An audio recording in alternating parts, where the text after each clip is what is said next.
Today, a continued attempt, maybe another attempt, to speak peaceably to an affirmative topic with some very negative associations.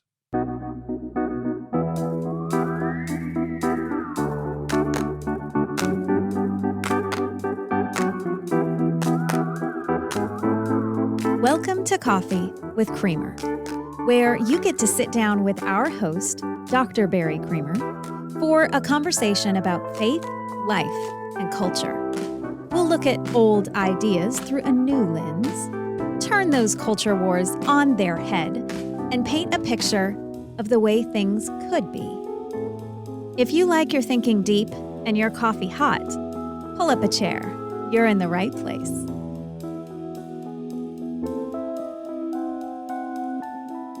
Last episode, we introduced affirmative action with some history about it, and then got down to the crux of the matter, which that it's an expression of an argument known as reverse discrimination, that when you talk about affirmative action, the pushback against it comes from this perspective that says all you've really done is reverse discrimination. You have taken discrimination, which used to be directed against everyone who's not white or male, and now you've turned that in the other direction and made the discrimination about everybody who is white and male, and that doesn't seem fair.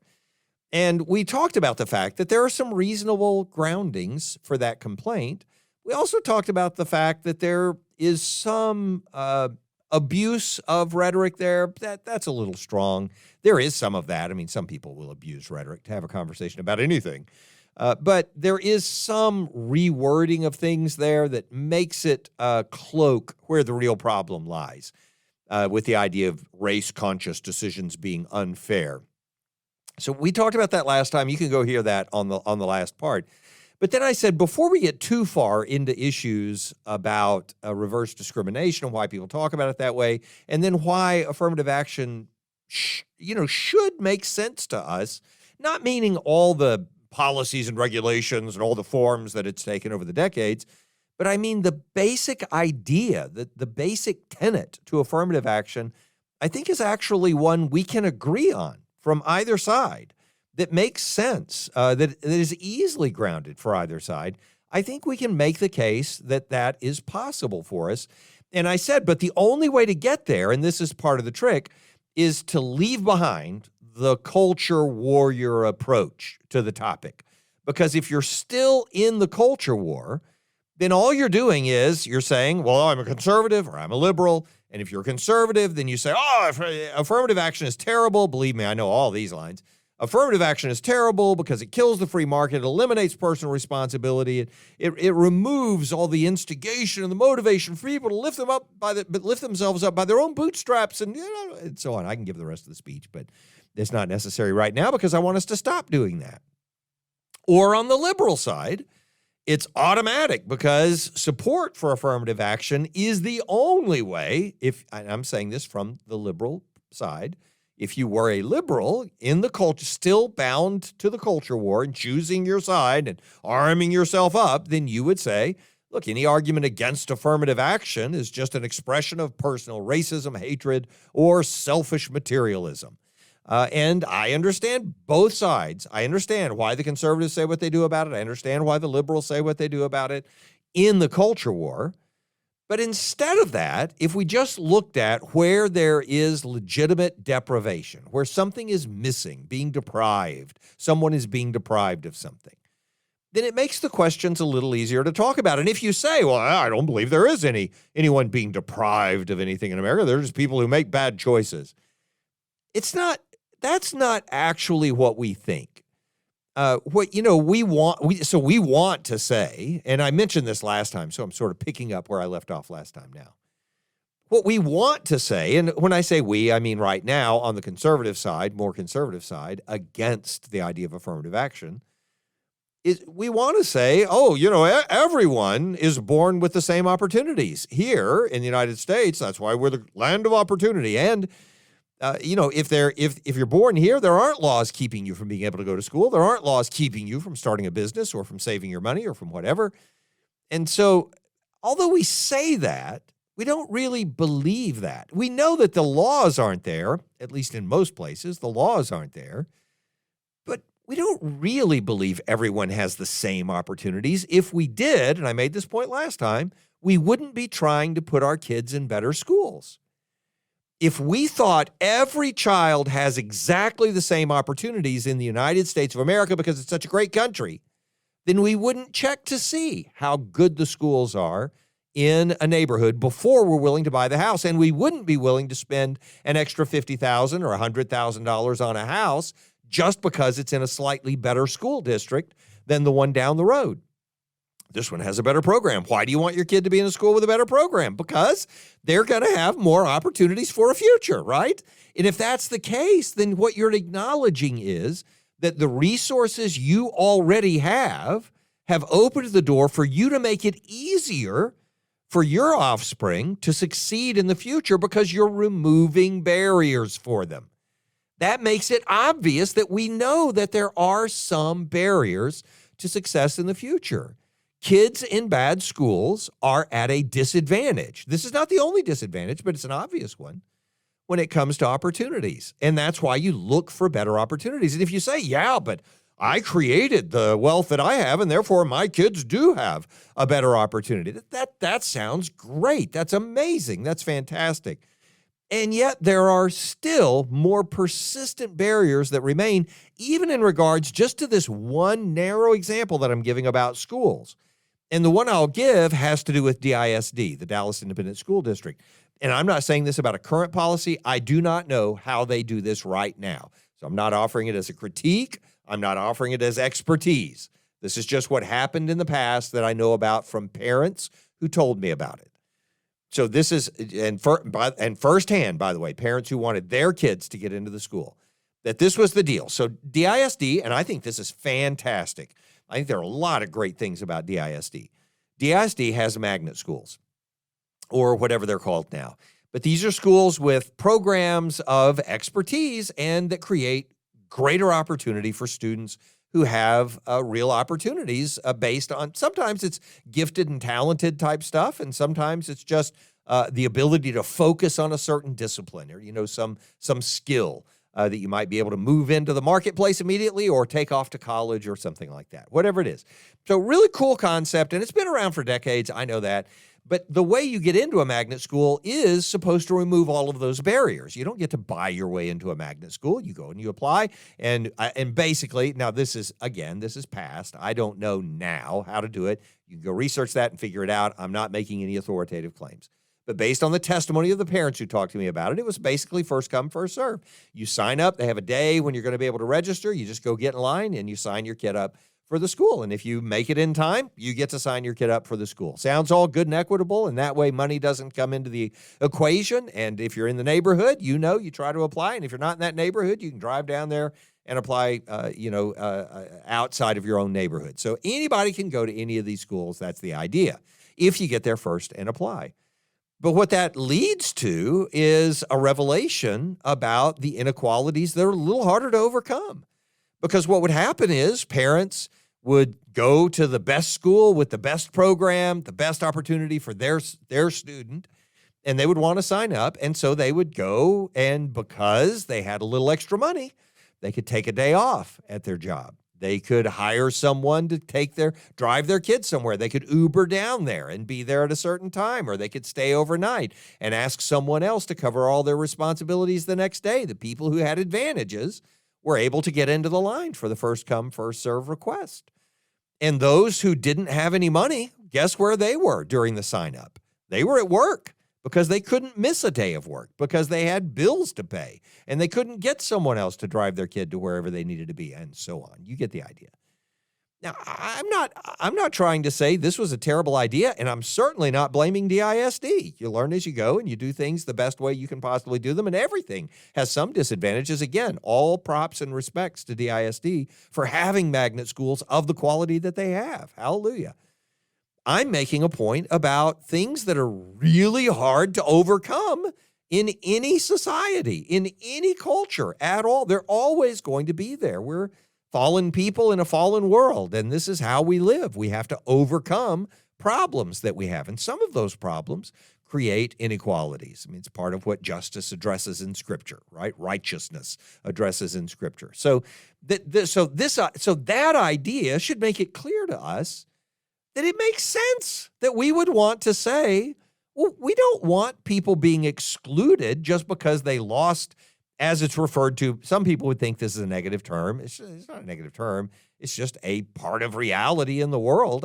It's not confusing at all. Just because somebody lost the social lottery, because they happened to be born into a more impoverished area of town. I mean, surely we don't hold the view that because we were born into a wealthy family, somehow we deserve the advantages and privileges we got by being able to, even just have better nutrition, or to live in a neighborhood where there wasn't a food desert, or to be able to go to the best schools, or to be able to get tutoring when we struggled in some subject matter, or whatever it is. Those advantages are real.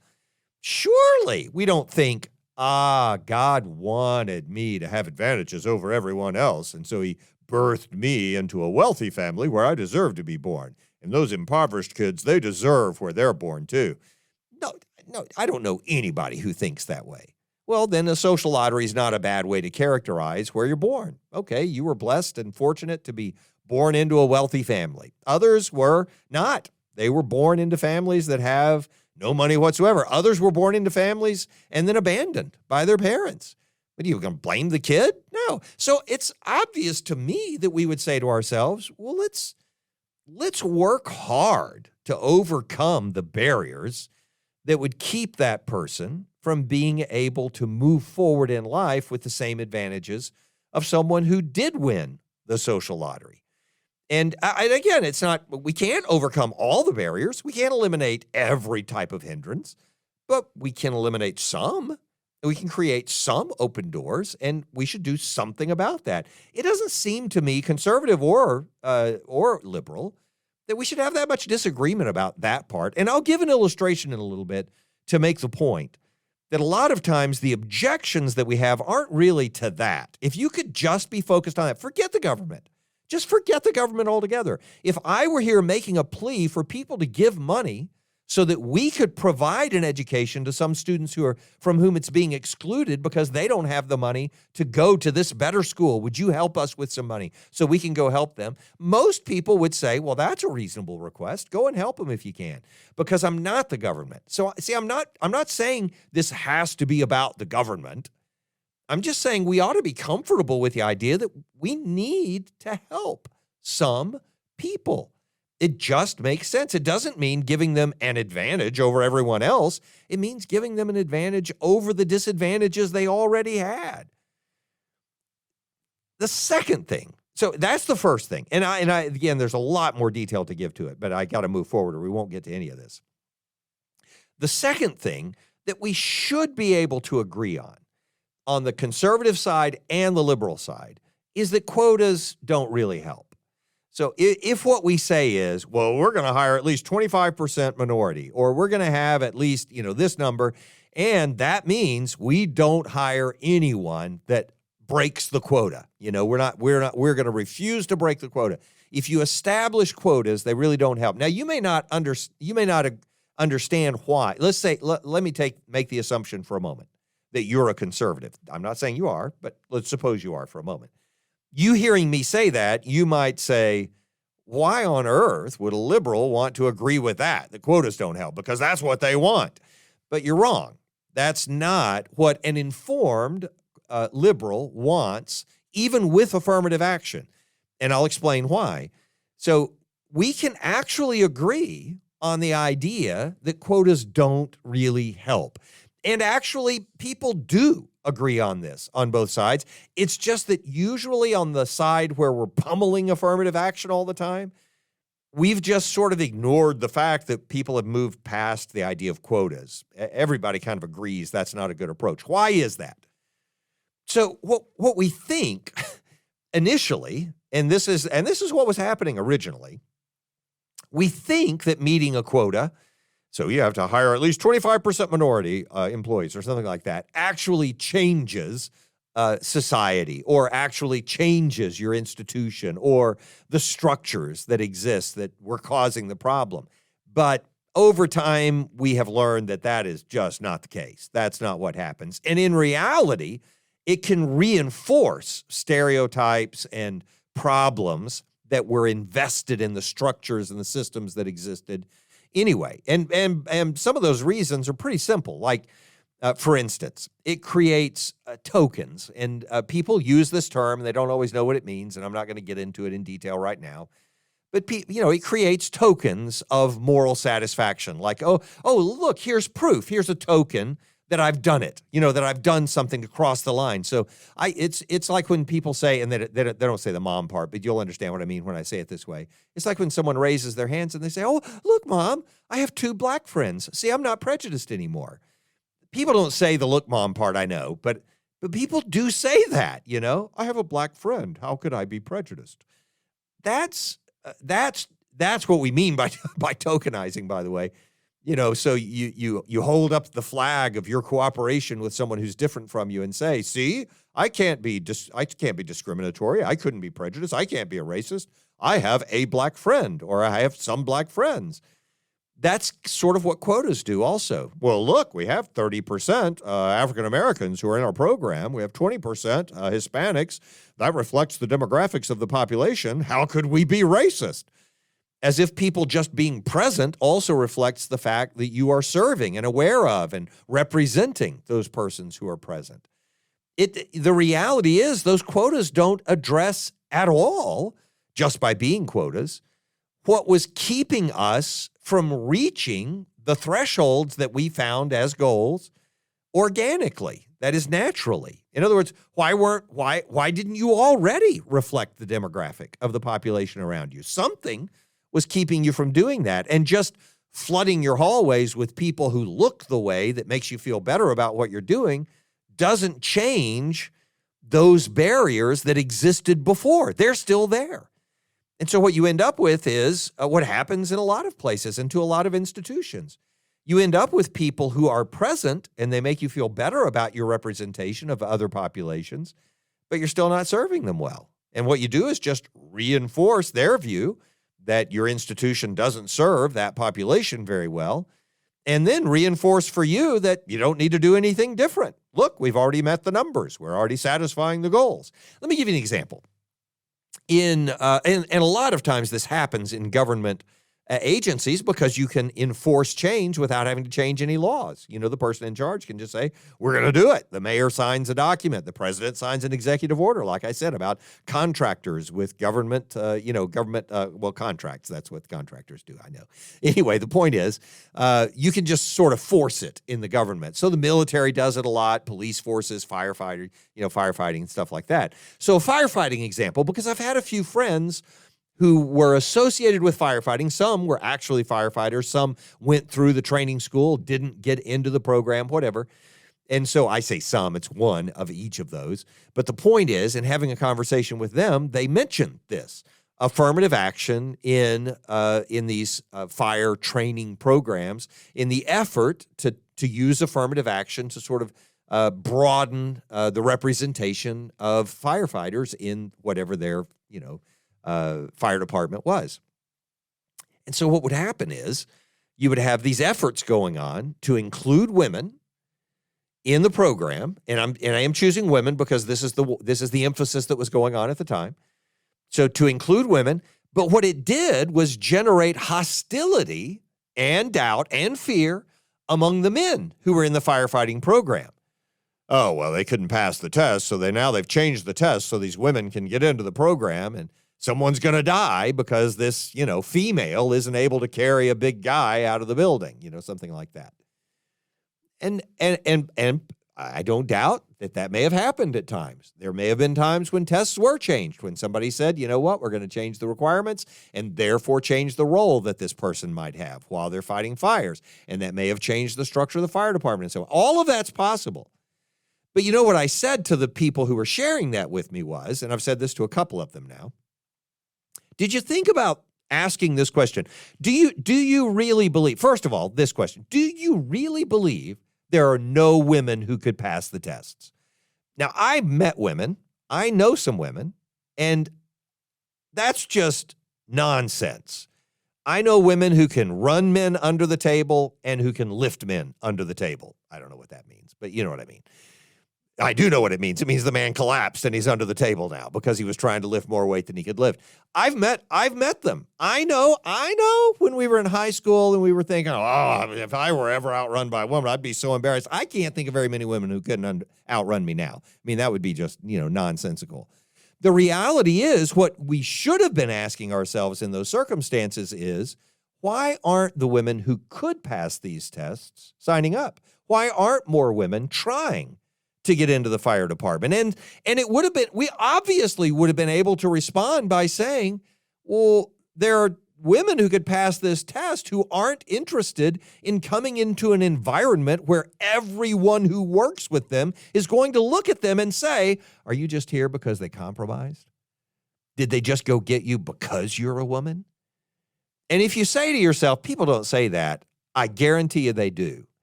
Because regarding race, when I have hired people who are of a different race than white, in my institutions, I have had people say the words to me, well, I don't know for sure why you hired that person.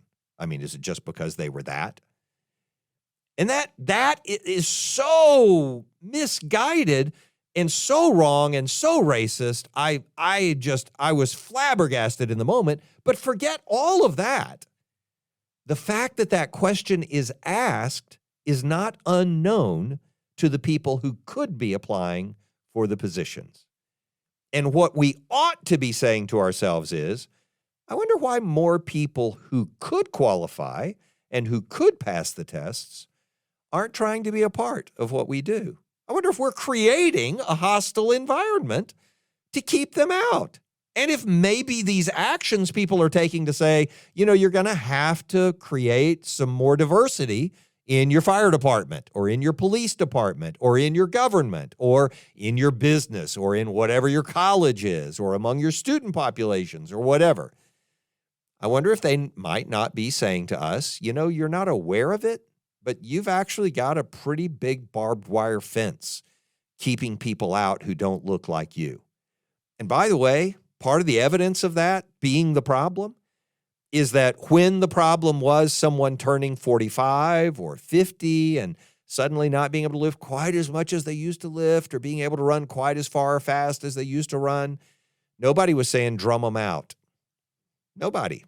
The idea was, no. These guys, their experience, it makes it worthwhile. So you could find a way when it's somebody like you. It becomes a little more challenging when we're saying, I think people who aren't like us might also be able to carry the load. And so the point is, quotas do not help with that. Because when you're trying to satisfy quotas and you just stuff somebody into the slot because they're the right color or the right gender, then you end up reinforcing those prejudices. Because everybody on the other side just says, well, I know why they got the job. They just got the job because they had to satisfy the numbers. And even though they may be wrong, it reinforces that sense that they were justified in their reluctance to cooperate with the idea of affirmative action. Now, may I remind you at this point, if you didn't hear the history part back in the previous episode, quotas were undone in affirmative action, especially regarding schools and recruiting, in 1978. That's what is that? 25 years ago? No, wait. 45 years ago. What am I saying? 25 years ago. I'm like a child again. 45 years ago, quotas were undone, and we're still acting as if that's the way these things are going to be enforced. So, let's leave that behind for a moment and say this instead. Let's go to the crux of the matter. And by the crux of the matter, I mean where there are real problems. There are real problems that do come from affirmative action. Problems that you may agree ought to exist or not agree ought to exist, but everything we do has cost and reward. Everything. So if you do something, you're preventing yourself from doing something else because you can only do so much at a given moment. Everything you do has costs and benefits, right? So the same thing with affirmative action and the same thing with not practicing affirmative action. And so the crux of the matter should be that we could have an honest conversation where we say, look, here are the advantages and disadvantages of doing it and the advantages and disadvantages of not doing it. And now let's talk about which one we think is more important to take into consideration. So on the crux of the side that says, hey, there's a problem with affirmative action, there is a disadvantage that it creates. It creates a disadvantage for the majority in some ways. Now, again, I don't think that's long-term. I don't think it persists. I think it endures for a little while, and then you start reaping such a benefit that you realize this is all good. Helping everyone do better is good for everyone. But again, that's long-term. It's an economic argument. It's part of what I believe because I believe in free markets and stuff. So, but in the short term, of course, there's a disadvantage to the majority. So let's metaphor. This is not about a game. I'm not saying it's a game. It's a metaphor. But if you're used to starting games with $10,000, so you're playing Monopoly, and you get $10,000 in Monopoly money, and then we suddenly come to you and say, you're only going to get $5,000 to start the game this time. You can say, oh, I'll have to work harder now. Okay, this is going to make this game more challenging. And you can have fun with it because it's a game, but it's a disadvantage. And the reason you have to be more focused or more intentional or more cautious or more whatever it is you're going to be is because you started with a disadvantage from where you were before. That's reasonable. It doesn't mean you have to give up. It doesn't mean you can't do anything. It's a disadvantage. But if you realize that everyone else has been starting with $5,000 to begin with, not $10,000, but $5,000 to begin with, then your disadvantage takes on a different hue. I'm not saying it doesn't exist, but it looks a little different now, right? This is why people who are advocating for affirmative action say they're not and I'm saying if you take the position where you favor affirmative action, then you don't say, we're giving an advantage to minorities or the underrepresented, whoever it is. All you say is, look, we're just trying to level the playing field. We just want to be able to start with the same amount of money as everybody else. And whatever it takes to bring about that leveling of the playing field, that's the goal. Because it then creates a greater opportunity for other people. So again, so let me pause for a second and say, I think that's a legitimate case to be made by somebody who's advocating for affirmative action to say, we're not trying to create an unreasonable advantage for minorities or for the underrepresented. We are trying to level the playing field. I hear it stated that way all the time. Let me come from the opposite side for a moment. There is, if you're looking at affirmative action as something that was going to be enacted, there is a genuinely negative outcome that can result from it. And I've seen where this has happened. I've encountered it myself. All of us have in some way or another. And it follows the line that the oppressed become the oppressors. It's just a part of human nature that this happens. It's not a good thing. It's a bad thing. We should never be this way, but we are this way. It's why people have this defensive mechanism. So for instance, if the Democrats decide one time that they're going to implement the nuclear option, and I mean by that the legislative nuclear option, that you only have to have a simple majority in order to force something through the Senate or whatever it is, if they're going to do that, if the Democrats are going to do that, well, then by golly, we're going to do it as the Republicans next time. And the people who were oppressed because they were in a minority for a little while in the Senate, suddenly they're implementing the nuclear. Well, it's not our fault. They were the first to do it, and now we're just going to shove it down their throat. They're going to get the same thing. The oppressed become the oppressors. It's human nature. It's ugly. It's irrational. But it is human nature. It's what we do. It's what Gandhi was against, the oppressed becoming the oppressors. We do that. But that and that does happen. There are environments. I could give examples. I don't know that they'd be that helpful, but there are environments where some oppressed group has finally gotten a foothold. Finally, they have representation. Finally, they have someone in charge of something.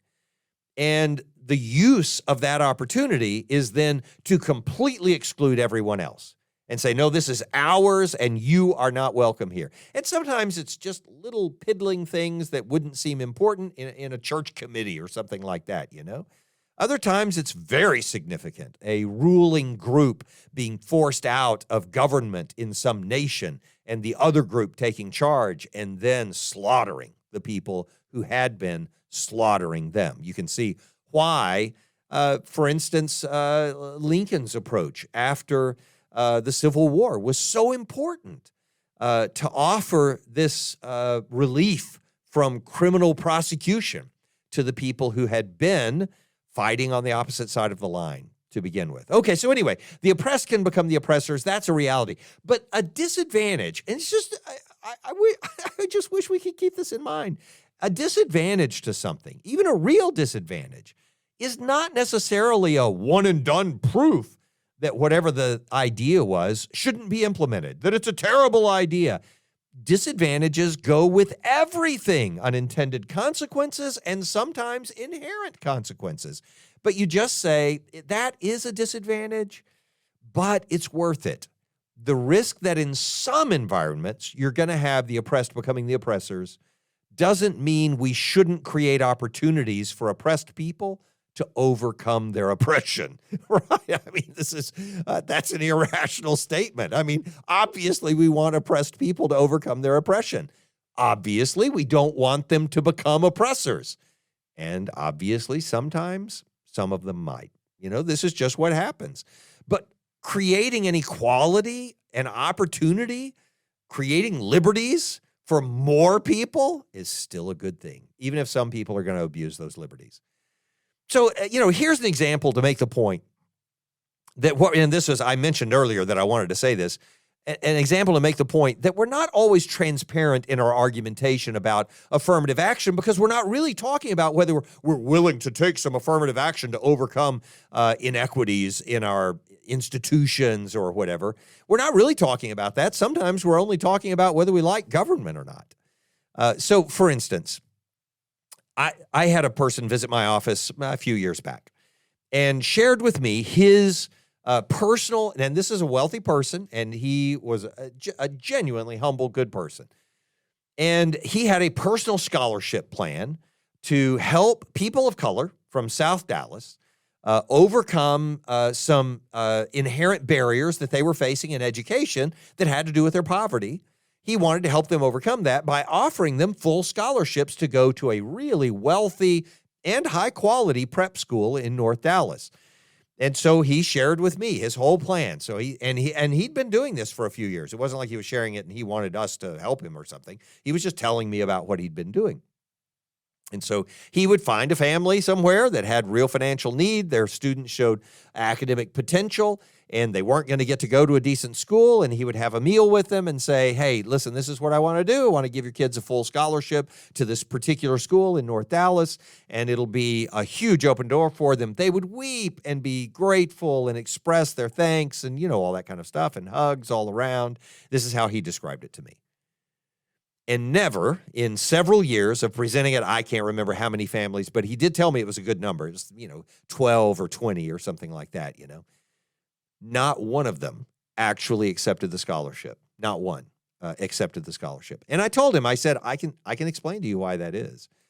Because what you're doing is saying, I want to pay for your kids to go to a school where they're not going to be at home at all, where they're going to be foreigners in a foreign land.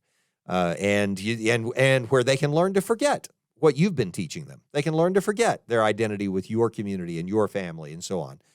And so, it would be different levels of different parts of that for different families, but, it's an obvious issue.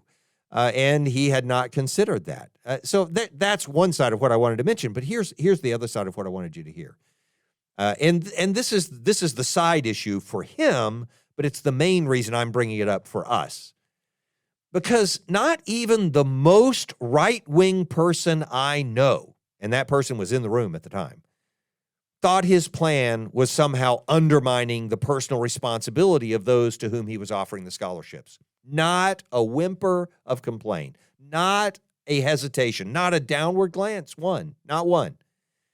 man, this guy's got money. He has raised it himself. He's earned it himself. He's willing to spend it for someone else to be able to go to a private school and get the education that we want them to have. And so, man, hallelujah, that's free enterprise and that's independence. And wow, what a great guy. And then, and all that makes sense to me. It's fine. And he wants to help these students. Fine. No problem whatsoever. The problem is that that's exactly what affirmative action is trying to do. It's trying to say, let's offer some assistance to students who, by their poverty or other social disadvantage, would have been excluded from opportunity-creating relationships, whether it's a job or an education or whatever the opportunity is. Let's give them an opportunity. I get it that there's a difference between an individual doing it and the government doing it. Believe me, I get that. I love free enterprise. I love the free market. I love a small government. I'm really for all of that.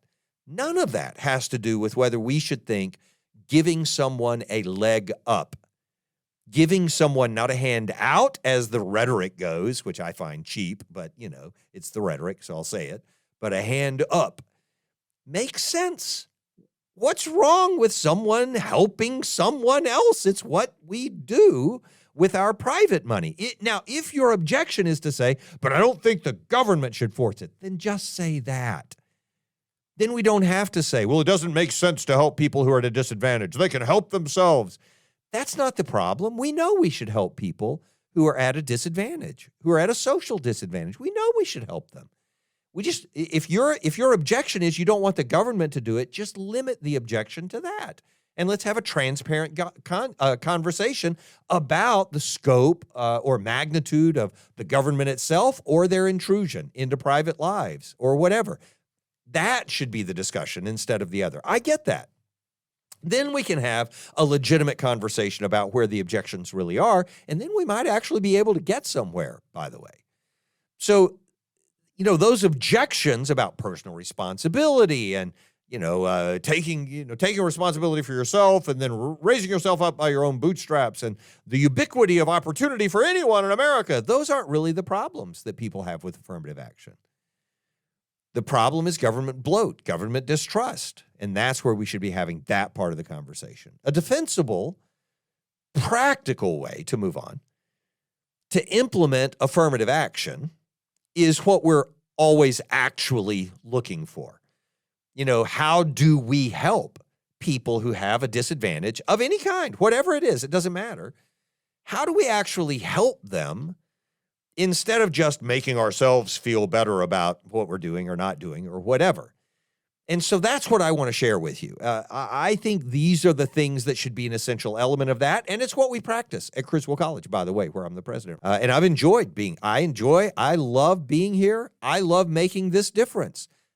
Not because it's some huge agenda, but because there are populations of students we have not served well enough and that we're learning to serve better as we go along. And so a part of that, and we have a whole diversity initiative that's based on this, it's not built around quotas and saying, well, we have to have a certain number of minorities or we're not doing a good job. But instead, based on this idea of measuring up to certain thresholds that we set. And let me explain the difference. It's a huge difference, a massive difference.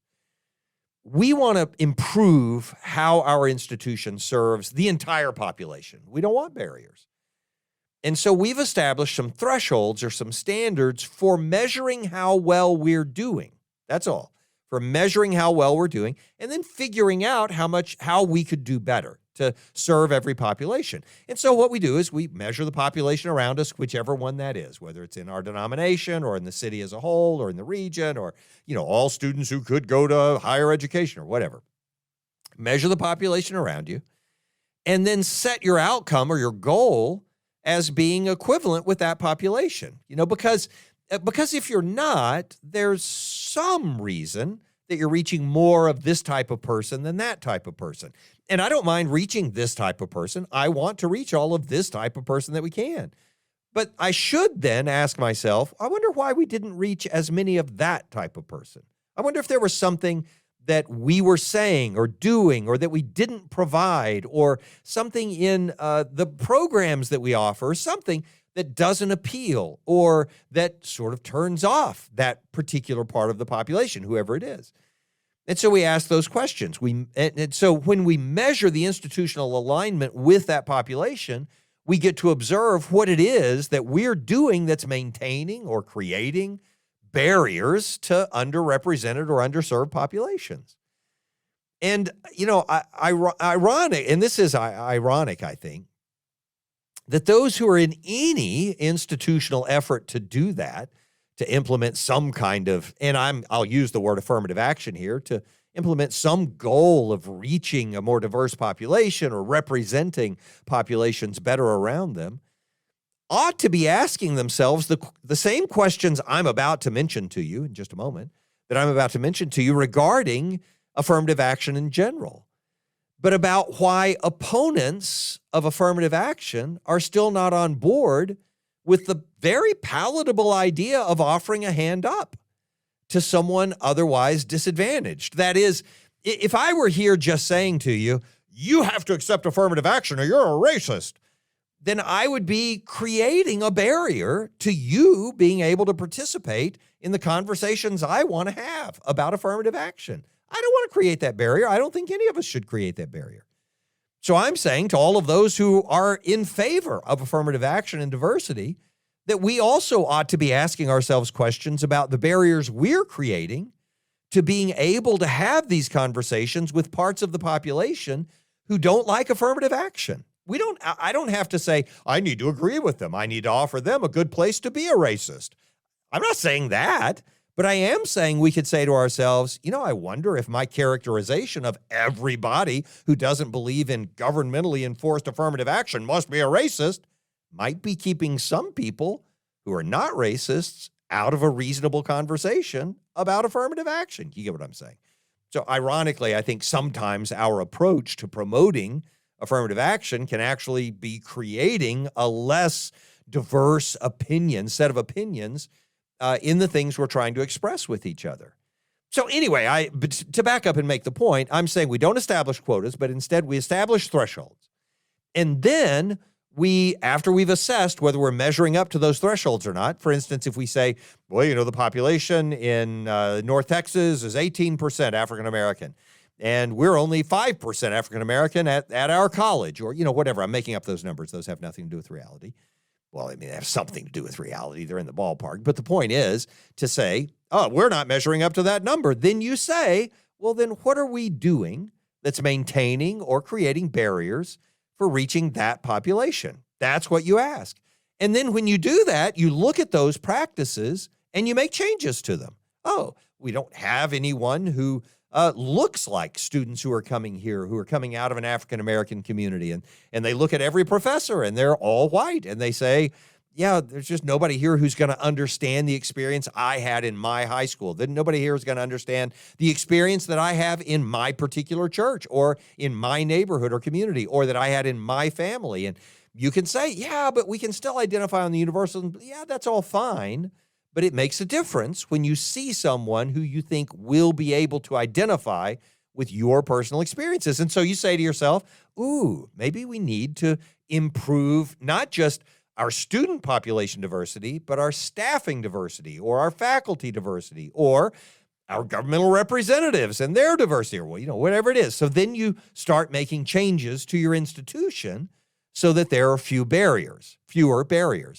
And as you do that, you just rinse and repeat, as they say about shampoo.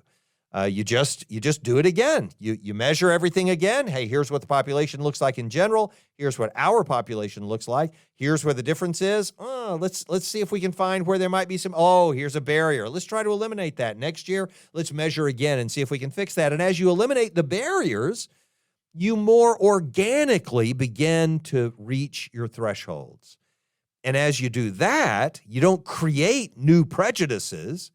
You create opportunities for overcoming the barriers that were there to begin with. So let me wind it up this way. I know it took 2 whole conversations just to get through this talk about affirmative action in light of what I think was a mistake on the Supreme Court's part. I don't care about the legalities of it. I'm not a lawyer. Talk about all the constitutionality and all that stuff separately. Different discussion. But a moral decision just a moral decision about the value that affirmative action brings to the things that we're doing in higher education and that I think everybody ought to be thinking about. Let me just conclude it this way by saying some of the things that I brought up at the end of the last episode, but that I want to emphasize and close on now.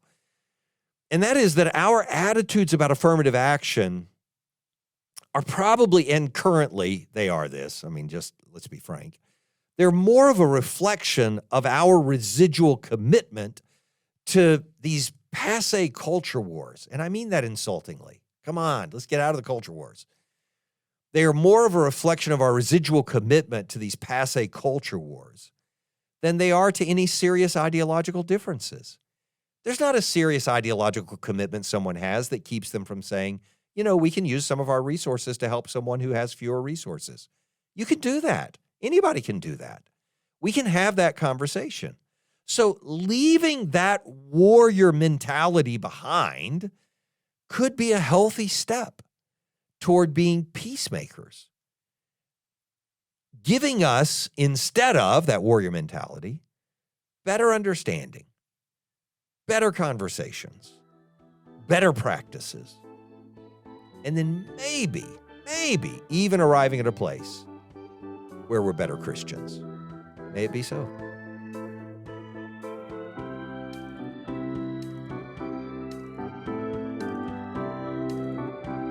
Thanks for joining us for Coffee with Creamer. Your cup of coffee may be finished, but we are not.